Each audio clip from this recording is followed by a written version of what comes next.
Oh, I'm live right now. There's a kid about to come in this door right here. I'm live, buddy. Just go. I'm live right now. Welcome everybody to today's stream. That was interesting enough.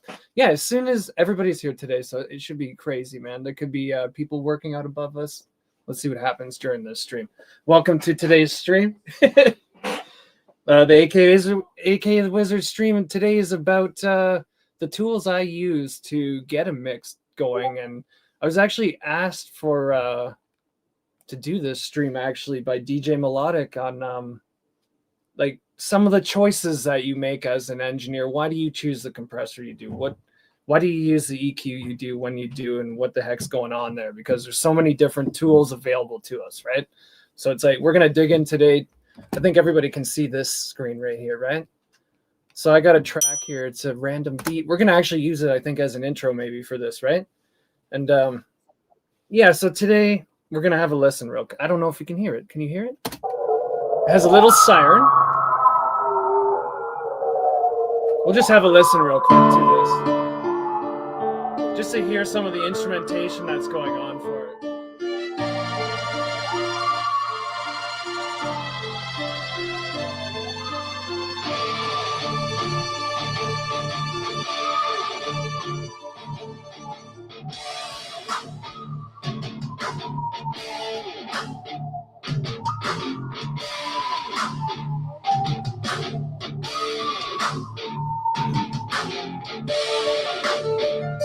There we go. I'm just gonna play you that much of it so you can. So we got like keys going, some drum things going, some guitar things going. So today we're gonna look at like how do we treat different things with different tools and what that actually means, right? But first, let's get a little bit of intro out of the way. How was the week? Everything was great. We got some more stuff going on with the New Jersey project with DJ Melodic. Like this and subscribe and share it out and all that stuff if you can as we get started right now. And yeah, so we got a ton of things. There's releases coming up. I'm like super stressed right now about getting White Lie's third album ready to go for mastering and stuff. I was just talking to Julia before this about like the crunch time that's on with that. So yeah, we're going crazy right now as the summer's like about to get started. So yeah. We're going to jump into this today, and we're going to see how we can like help you guys get into mixing more and stuff with some of these tools that are available.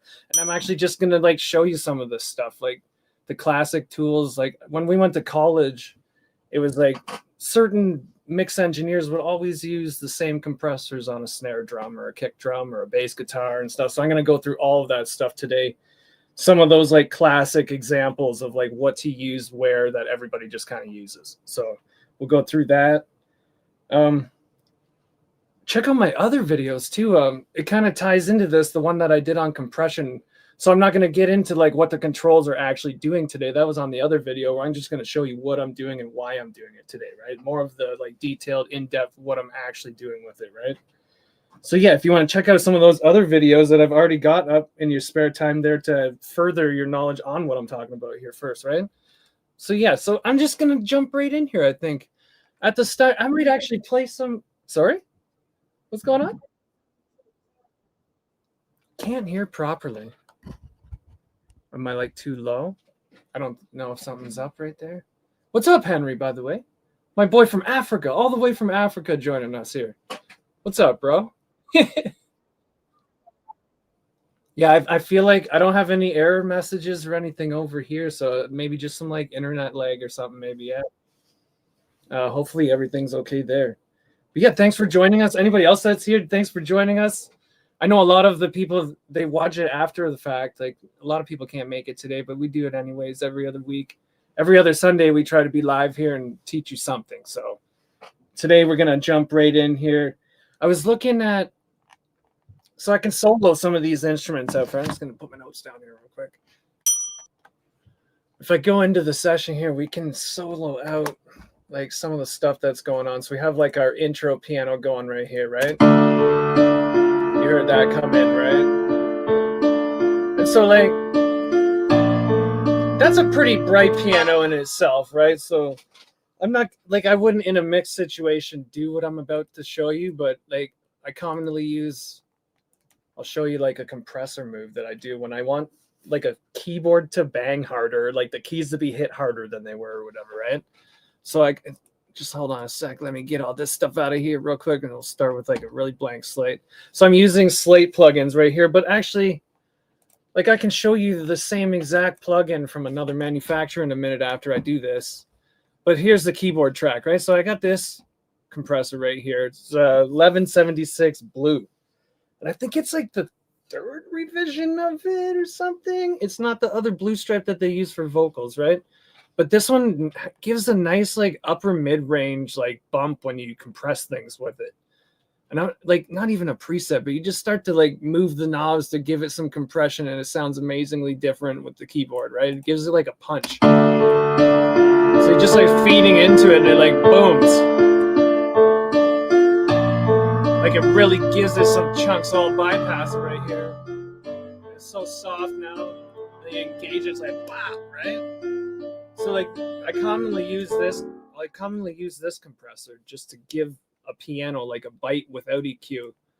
And it almost gives it that effect of like the heightened upper frequencies coming out forward like you've given it EQ, but it's more of like a punch thing going on.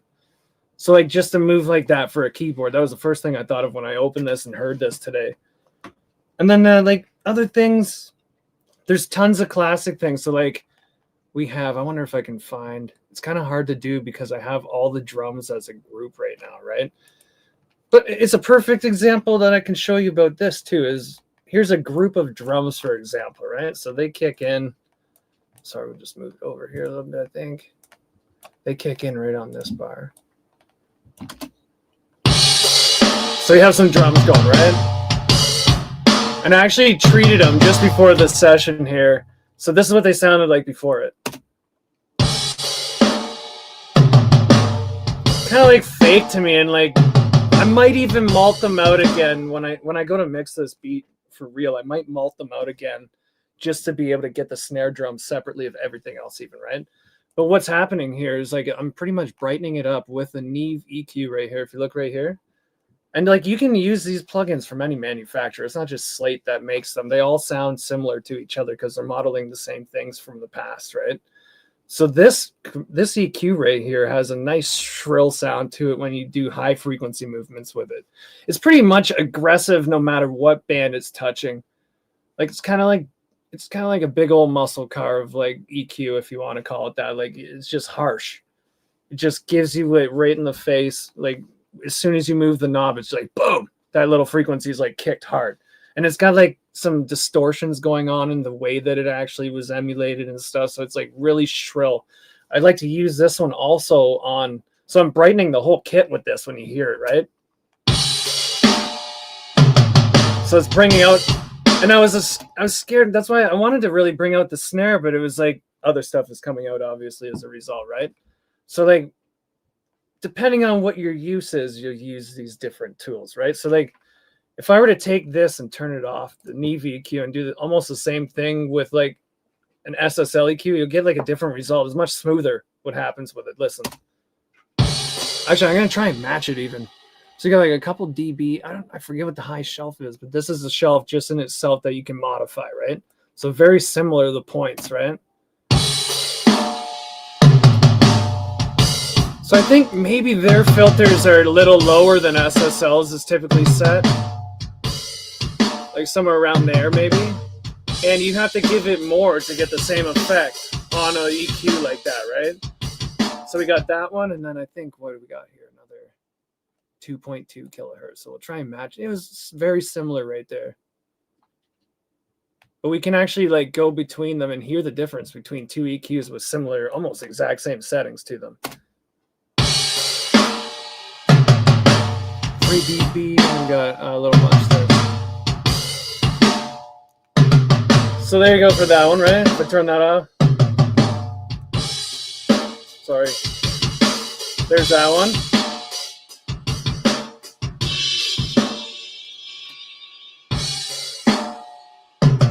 So like a totally different character compared to this one right here. Like you get totally different results out of doing the same thing on an EQ, for example, right?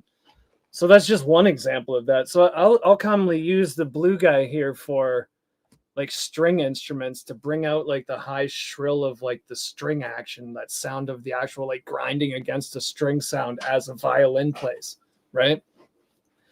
And that's a common one for that because it has a lot of distortions to it. Other uses, I don't have vocals in this session because it's a beat, but if I did, I use a different module, this air module right here on the left, and it will brighten a vocal very softly without causing a harshness to it. It's almost like an air boost on a mag EQ type thing. I actually could bring that out and show that if I had a vocal too, but I don't. But yeah, for this kind of thing, like using those EQs, right? And then it's kind of hard to, I'll do it on a group because I'm here with a group of drums. A classic thing I'll use for compression on drums here is a Verimute compressor. You can also get this kind of compressor from many manufacturers, plugins right here too. And this is like just, you'll just hear it. The way that it compresses, and it has like an MS mode you can enter. It's just a fantastic compressor for anything on a stereo bus with that classic like tube feel to it. So I'm just gonna mess with it for a minute and show you what it does actually. So bring the threshold down, and you're gonna get some like really cool effects on this thing as you.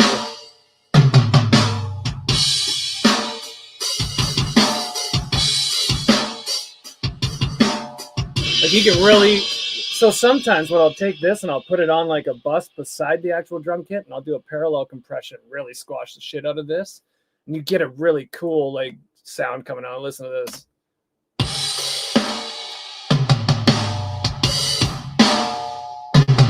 Like that, like where they're squashed, or like trash can drums or something, you know what I mean? So you get different kinds of distortions out of different compressors that you use when you compress a drum kit, for example, right? So another classic one that they use on a snare drum, I won't do it here because I have a group, but if I were to mult it out and do just the snare drum by itself, this distressor right here, which is very hard. It used to be hard. It's more common now. Like UAD has a copy of that.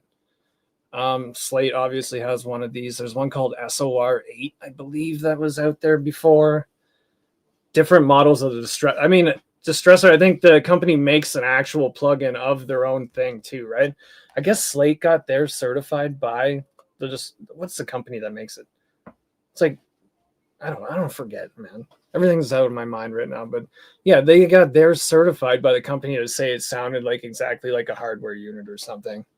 So it's like supposed to be authentic.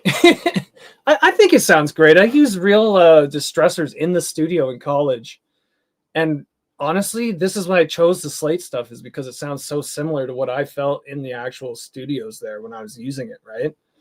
And so, yeah, a common use is this guy on a snare drum.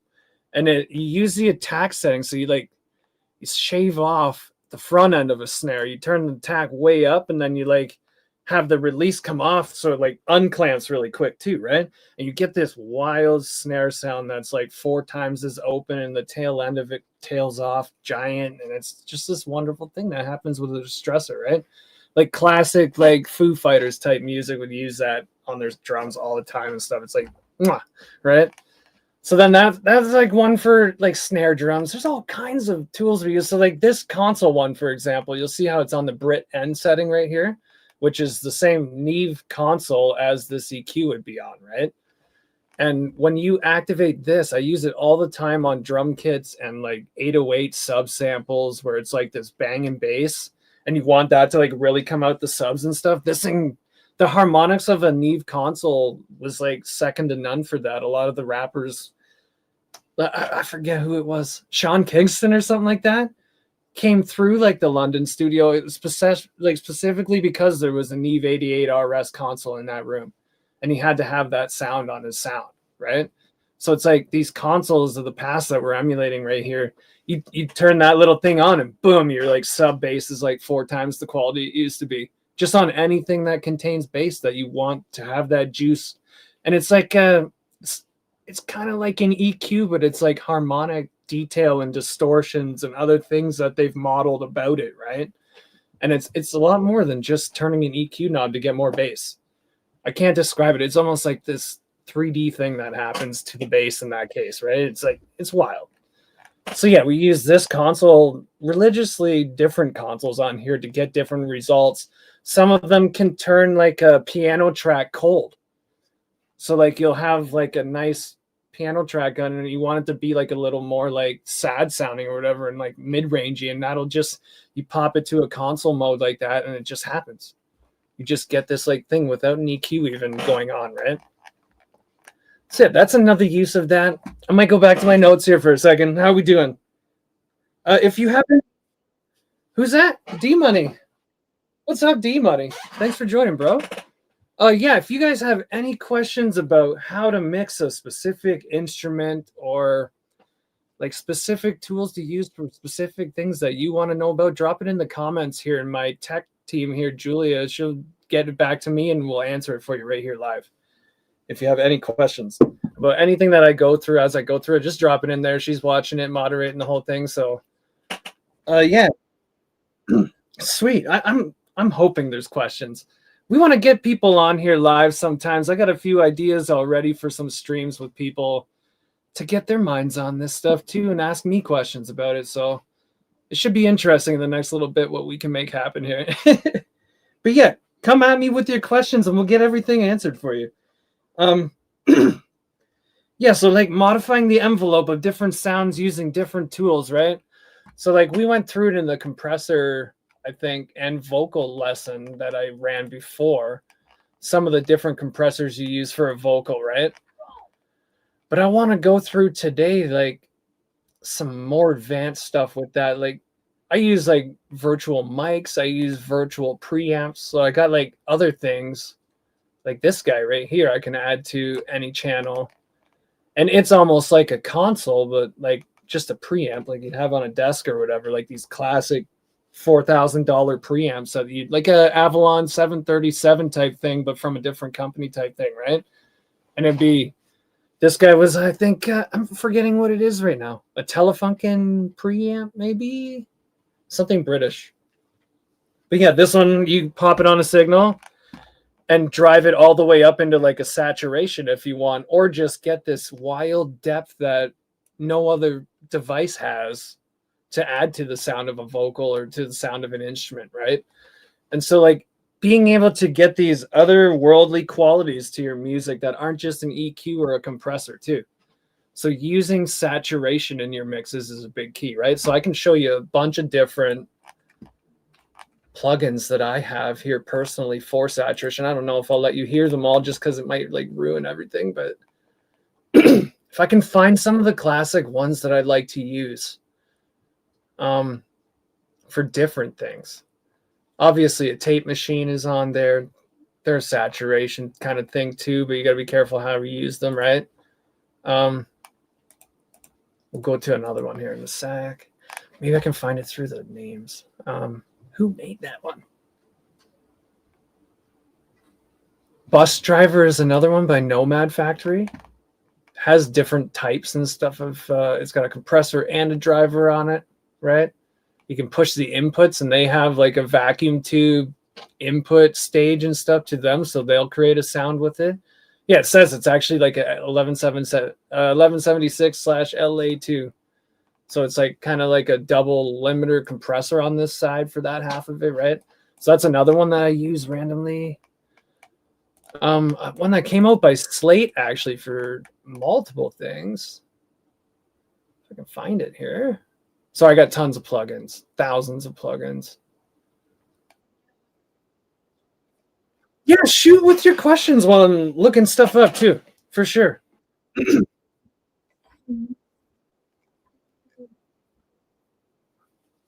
Yeah, so I use parallel compression a lot on drums and on vocals when you want to, what you're looking for is like a modification of the tone of the sound, but you want to kind of retain a mix of what the original thing was too. So you're adding like a bite to a vocal, like the consonants, the T's and the starts of words and stuff, for example, on a vocal.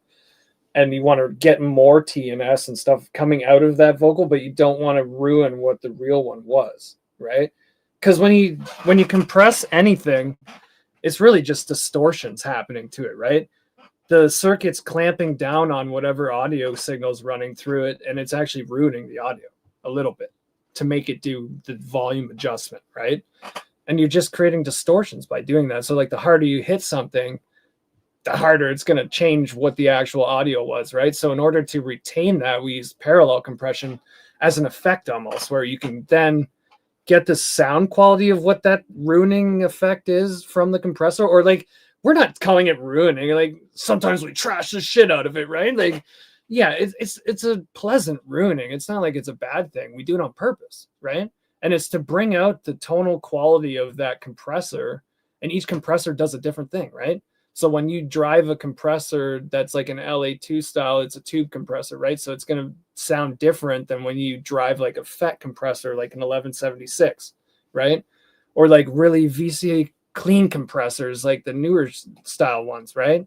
And they get really harsh and like bitey because they're like almost like the next stage was digital after that, right? And like, I don't know, I don't take digital compressors and push them too much. I got to try that out more. Actually, there's probably cool things that happen with those, right? But like different styles of compressor you can put in that place for parallel compression and get different results. Like it's almost like a saturation at that point. You're adding a tone to whatever you already have, right? And so to call it parallel, that's why they call it parallel. You're gonna have your real one, and then you like bust it out as like an aux send to another aux track, right? And the compression's over there, and then you're mixing the two together with each other, right? And that, I mean, I think if I go into some of these, I think even this one might have it, right? They have a mix knob right here, right? And oh, I'm on the wrong screen again. Sorry, I got the Pro Tools way up here, and I got the stream down here, so I'm trying to like remain talking to you, but use it up there at the same time. So yeah, the mix knob. Yeah, the mix knob right here, right? That's the same thing as a parallel compression then. Because really what you're doing is just allowing the real signal uncompressed to come through that compressor as well, right? That's the same thing as like parallel compression, but it's like using the actual compressor to do that, right? I prefer to bust it out just so I can see it in my mix on a fader and like mix that way while I'm doing it. But you could technically just use the mix knob on any compressor, right? When I first started engineering, actually, I didn't know that you could bus things. I didn't even know what a bus was, right? Like a stereo bus. What the hell is a green bus on that thing do, right? Like, and so I didn't use them. I do like reverb on a vocal, but I'd set it to like 11% on like Deverb, the stock like program one for Pro Tools, right? And like I had no clue that you could like, because then you can like put it on one track and send multiple things to it, and it's part of the cohesiveness of making a mix that has certain reverbs that you've chosen on purpose to make a sound stage, right? And then we're not just choosing reverbs at random then, right? And actually, does that answer the question? I think it probably does, right? Like what is actually the parallel compression? Right? Uh-oh.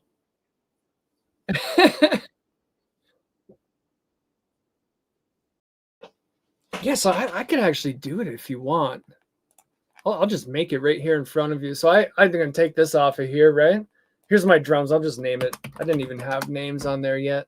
So yeah, I'm using a drum kit from Slate, right? You can hear all the different things, right? So it's just a drum kit right now coming out essentially, right? When I solo it, here it comes. Right? And then all you do is you just create a send, right? I don't know if you can see this part. Yeah, there you go. So you're going to make it an aux input instead of an audio track, right? I don't know how it is on other DAWs, but most of them will have the same kind of thing. We don't mess with this for like the MIDI settings and stuff, but just call it, I don't know, parallel compression, obviously, right? There we go. So you do that. Sorry, the outputs aren't set up on this session either. And then we're going to add the actual compression on this track here. Sorry. I'll use the same one just for simplicity. There we go. Yeah, so right now if I hit it, I'm not hearing jack squat out of a compressor, right? But if I go now and take this guy, did I cover it up too? I probably did. The hell is it? Yeah. Oh, it's down here. There we go. Yeah, so if I now take this, here's the channel I'm sending to this guy with, right? Now I'm going to turn it up and kind of drive it into it, and you're going to... The other thing is you need to kind of hear the settings that you're setting the compressor to as well, right? So you got to kind of give it some juice at first and then kind of mix it in after. So I'm just going to turn it up here. So you can hear what it's doing, right? It's like crushing it a little bit, right? If I turn that off, you get like this dry drum sound, and then when you add this to it, like it's giving it that crunch, that chug, that it's got a meat that the drums just don't have in it, and it's being brought by the tube circuitry and all that stuff that's emulated inside that box, right? Does that kind of give you an idea of what it actually does? Hopefully. Was there another question or something too? Yeah. What was that one? Sorry.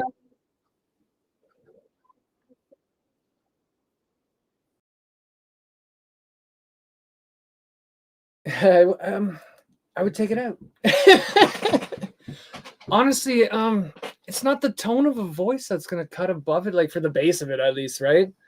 It's more finding like when you're gonna EQ something, getting it forward first and stuff, right? Like I think all voices are in that same, unless you get like some crazy ass low like tenor, like not tenor, fucking like those octo bass guys and like those like vocal bands that can really hit low notes, right? Like in those cases, I've added subharmonic generators to like low tone vocals. Like, you know, when you like, especially in hip hop music, White Lion, like rappers will put like multi-layered vocals on like a hook or whatever, even sung or whatever, right? And they'll have like one where they chipmunk it way up high, and then like a couple regular ones, and like a rapped one, and then a really low sung one or something, right? And I'll take some of those, and if they don't have enough bass in them to come forward through like an 808, I'm not side chaining it or anything like that, but I'll add a subharmonic generator to it. So I'll show you some of those I use too, actually. I have a couple tools I specifically use for this. It's actually a stock plugin inside of Pro Tools, I think, called Rectify right here. And what it does is, I wonder if I can actually just put it on something that's got bass, maybe. I don't know if there's anything like that right now. I can actually do it to a guitar just to show you real quick what it actually does. Hold on a second here. Yo, perfect time, actually. Let's see if we can do it. I'm going to record a bass guitar part just playing to this real quick so we can do it. But yeah, it works the same way with a vocal where it adds frequencies that weren't there. It's literally the plugin's reading whatever track you put it on and then generating sound out of that at other harmonics of the real sound and then mixing it back in and giving you it. That's what the plugin's actually doing, right? So it's actually like generative. It's actually almost like a synth in a way, but just for like whatever frequencies you set it for, right?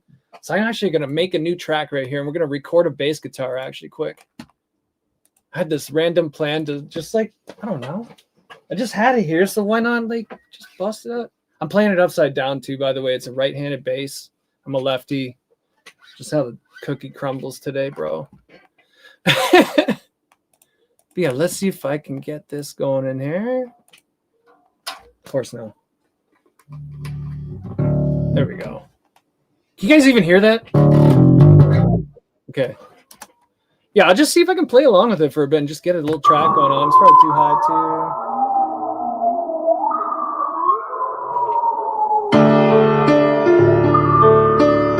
Yeah. Well, you might as well just do it properly, right? Like, shit. There you go.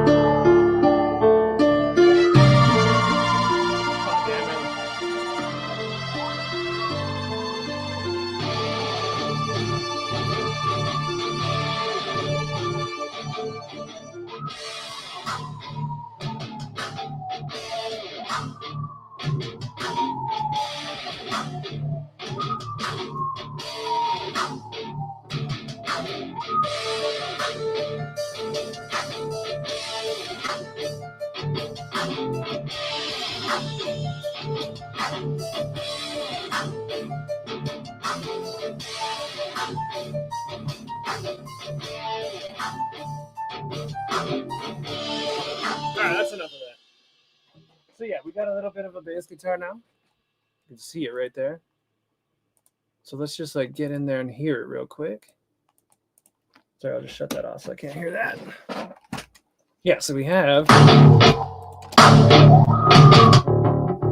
there we have it, right? So I'm gonna add like a subtone to this that didn't have before using that subharmonic generator I was talking about now, right? So you have a mix knob down here. You can hear exactly what it's doing if I put it right there, okay? So you can select how much goes into that filter. So I'm only gonna take like the lowest note, so underneath 100 hertz or so, right? Let's go back in there for a sec. Right? And now you're gonna tell it how much is allowed to come back out after.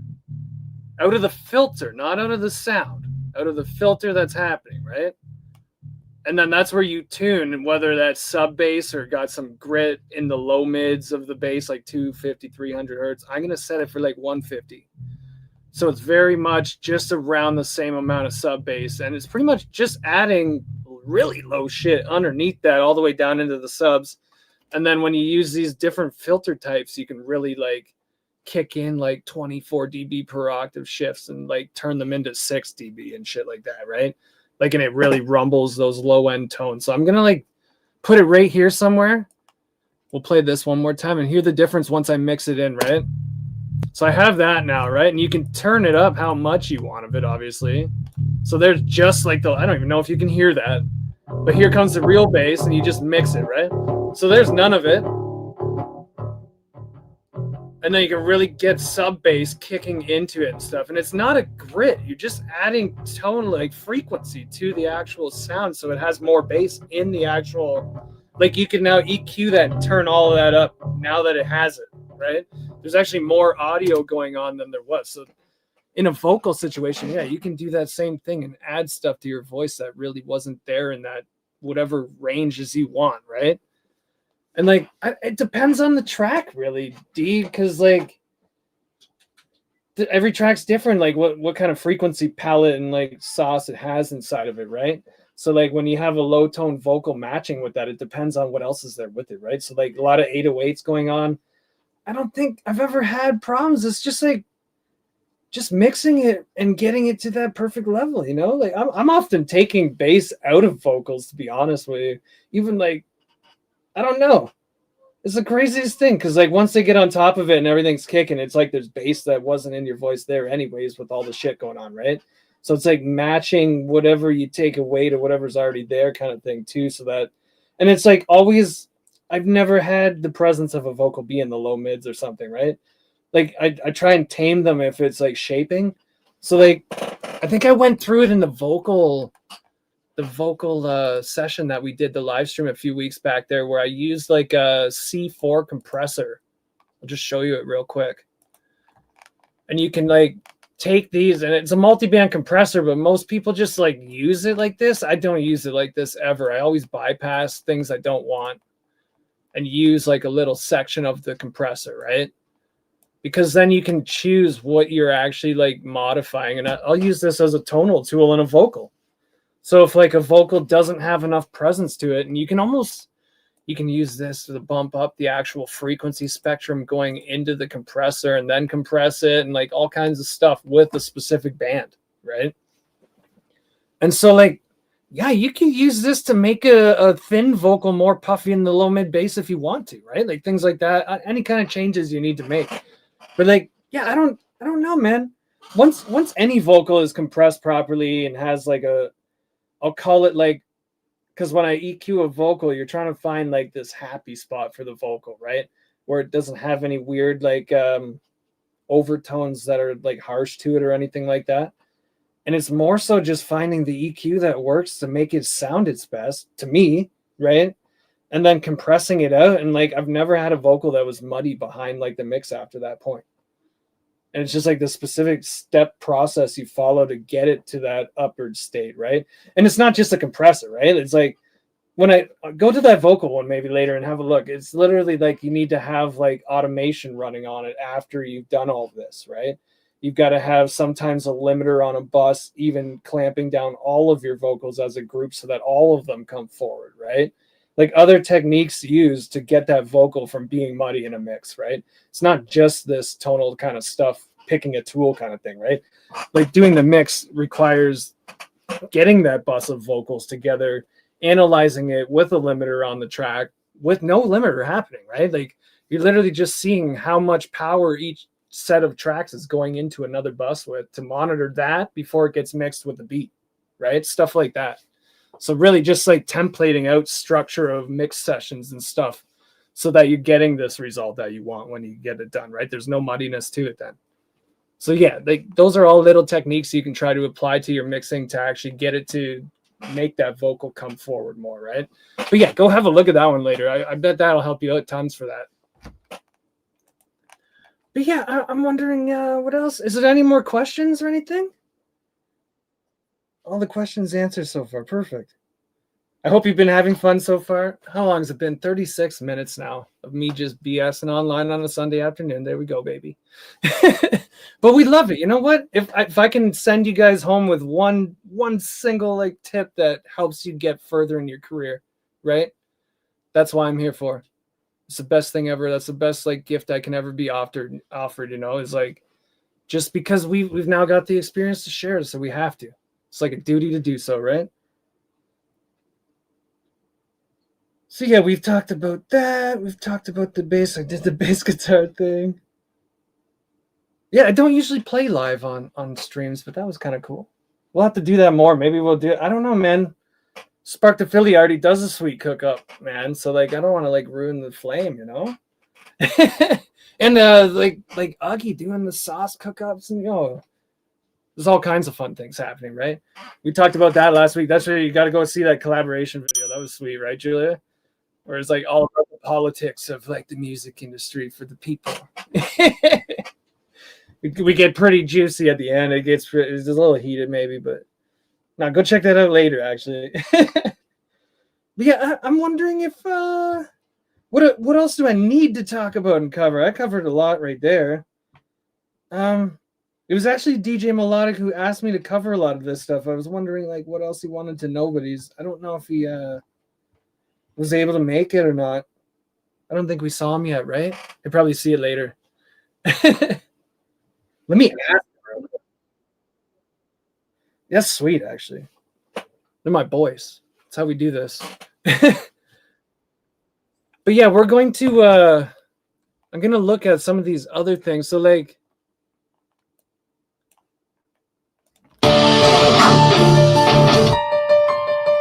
yeah, that's another thing I was going to do is get into some of the reverbs. So choosing different reverbs for different things on purpose, right? So like a vocal, I always go with like a stack of reverbs now, and I'll show you the actual plugins I used today. I didn't do that last time, I don't think, right? So I have a ton of plugins, right? Part of being an engineer for a long time is you end up with a shit ton of plugins, man.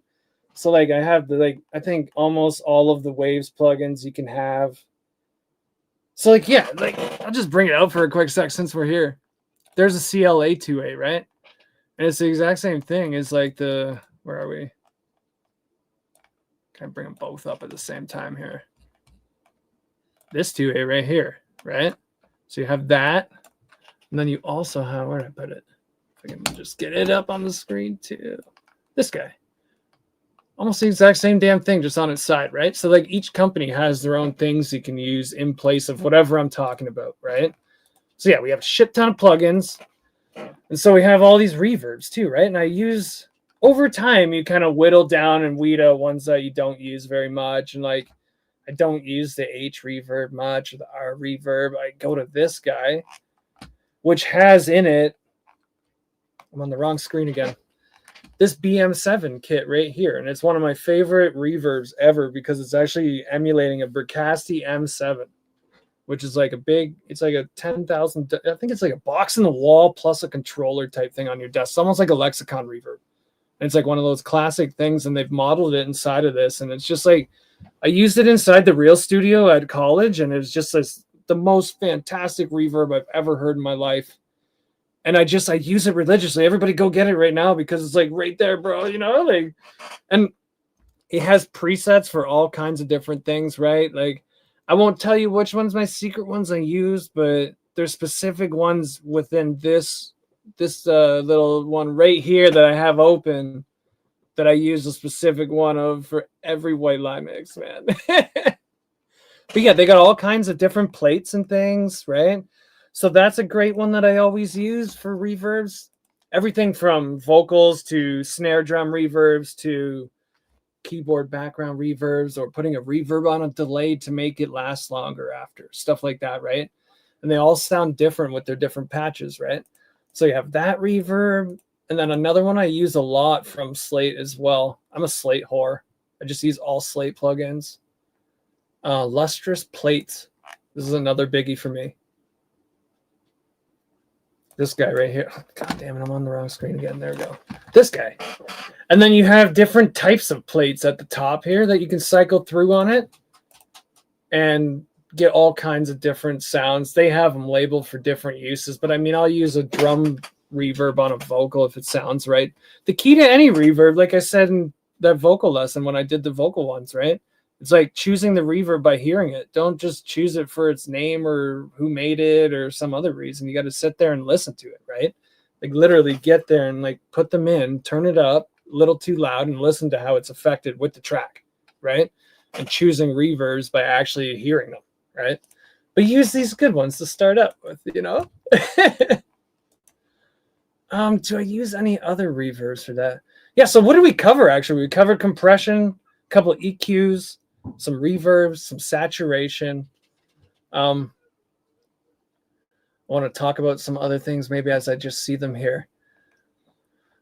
That thing's used a lot on if you ever need to take a shrill sound and soften it without changing it, tape machine.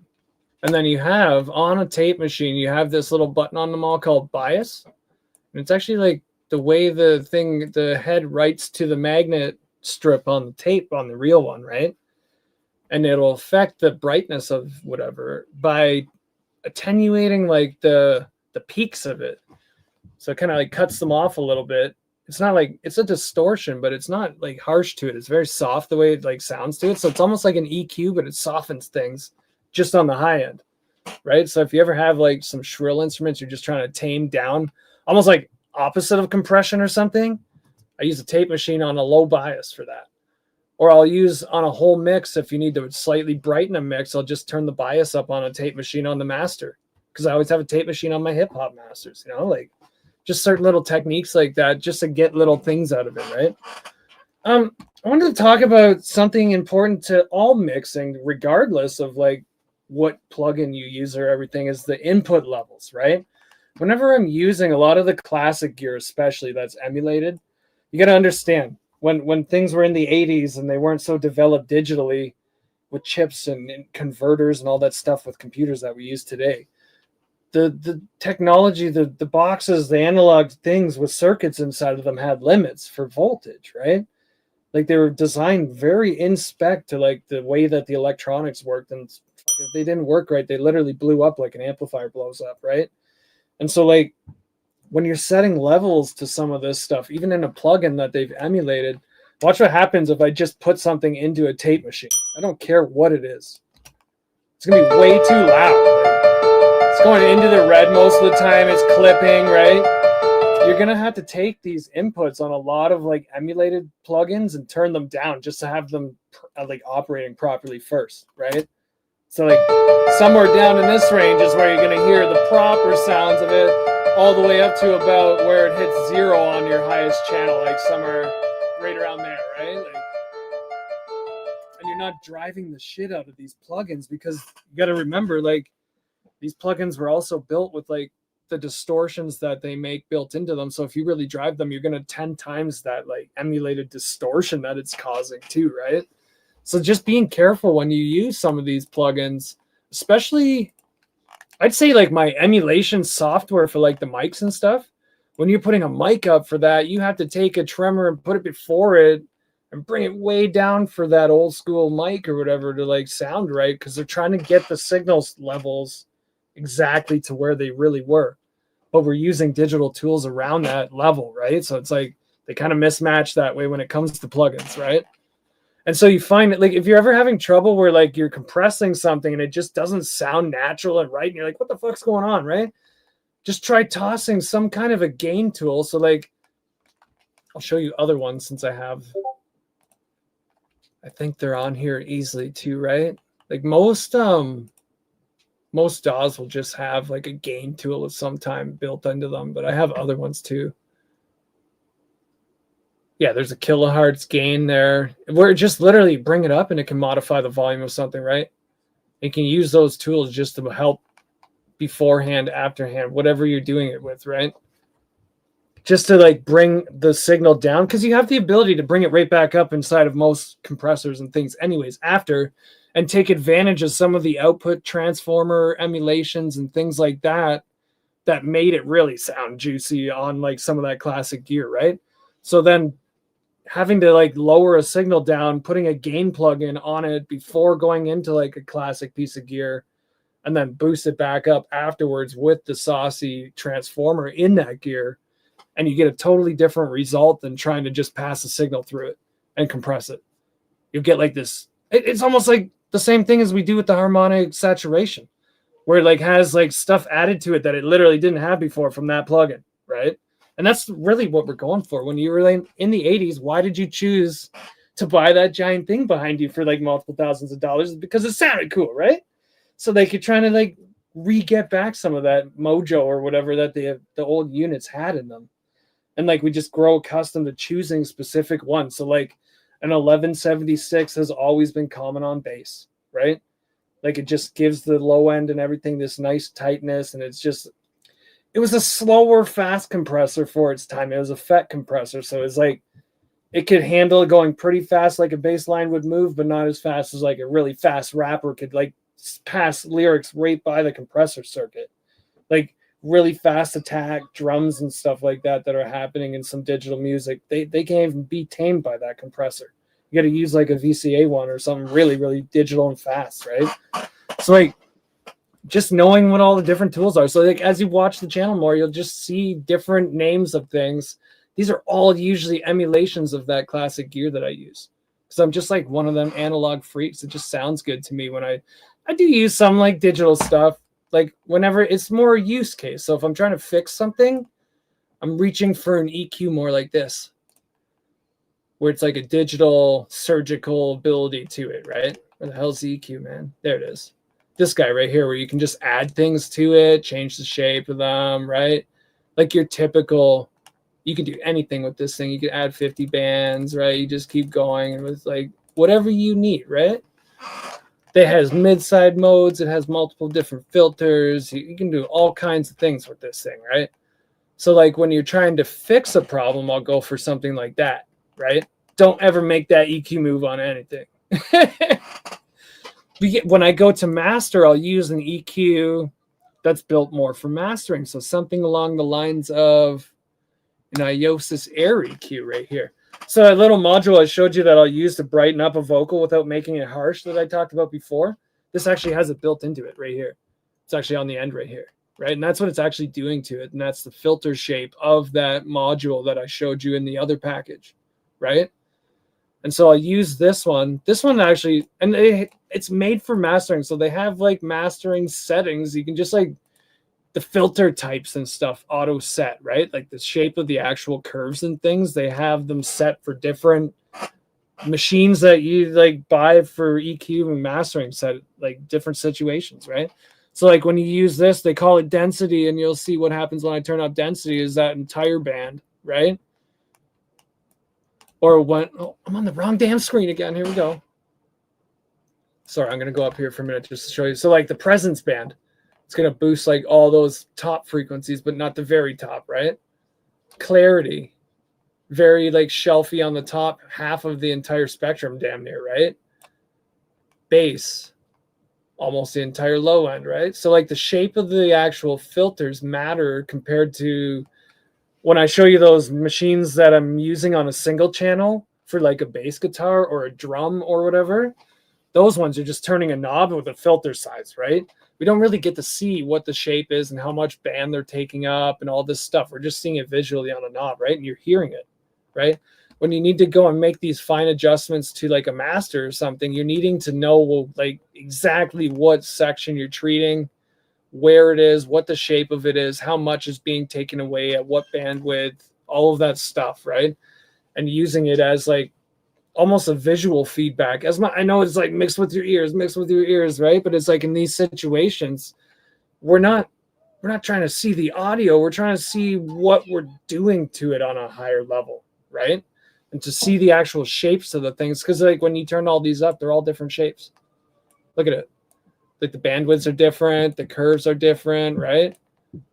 Some of them are very similar, like that one and the blue one, right? But if I go to a different setup, here's a corrective one, right? So like unsharpening something, right? Unaciding something, so it's a specific band rate there that on different curve, right?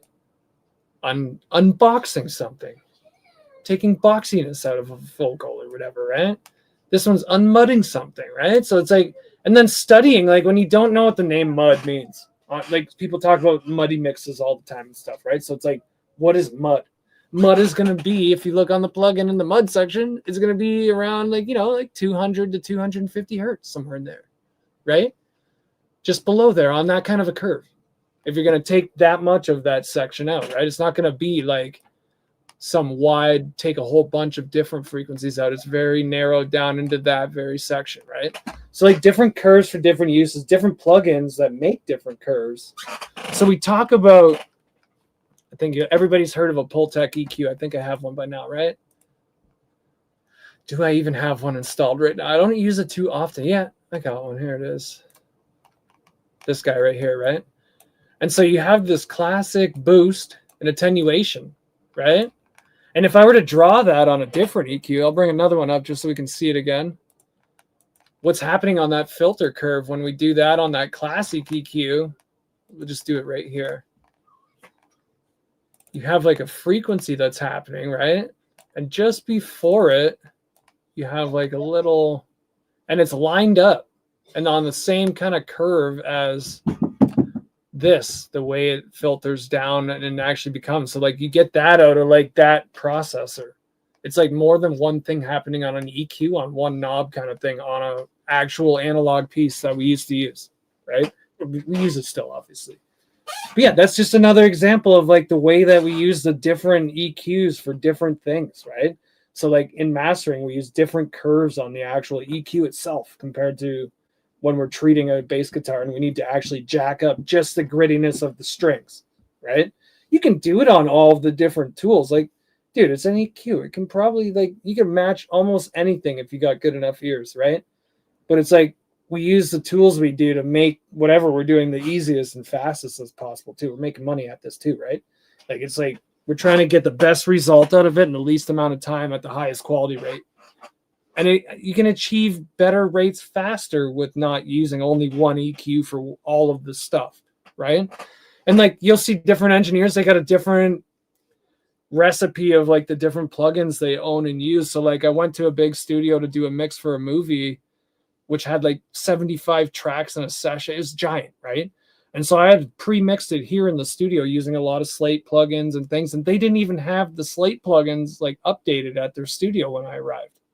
So I'm like waited an hour or something to get that because like not everybody has every plugin like that, right? And it's like different engineering situations. They ended up having it. The guy, he just didn't like know that the other guy had it in some package over there. So, but yeah, like I've talked to other guys and you look at their rigs and you're like, whoa, I've never used any of that stuff to mix with before, right?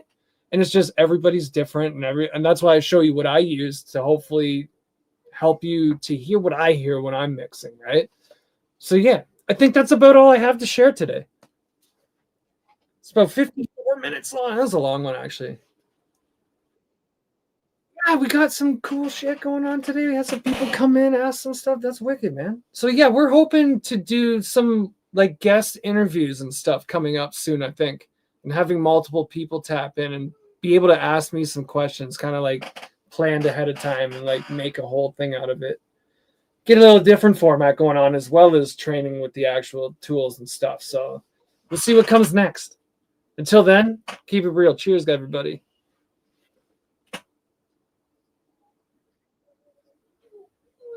Just going off today.